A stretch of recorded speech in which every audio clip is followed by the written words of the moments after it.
Hello foodies, today's recipe is stuffed chilies without deep frying. Take 1 spoon tamarind paste or an extract from half lemon size tamarind.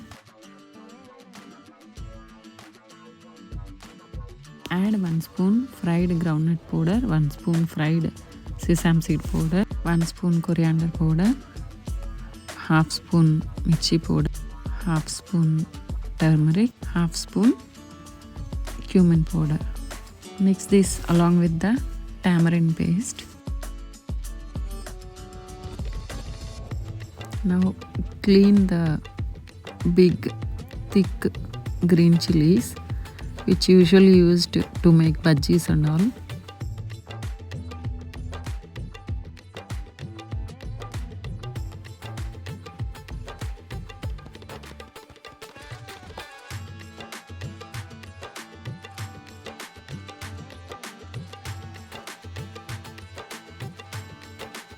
Take frying pan, add around 10 ml of oil, let it heat and then transfer the stuffed chilies into this pan.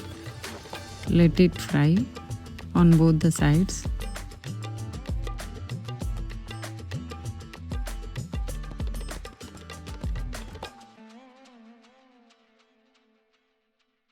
Take out them once they are fried well. Serve with your favorite dipping sauce. This is very easy recipe. If you ever feel to have a spicy snack, just try this recipe. Thank you. Happy cooking.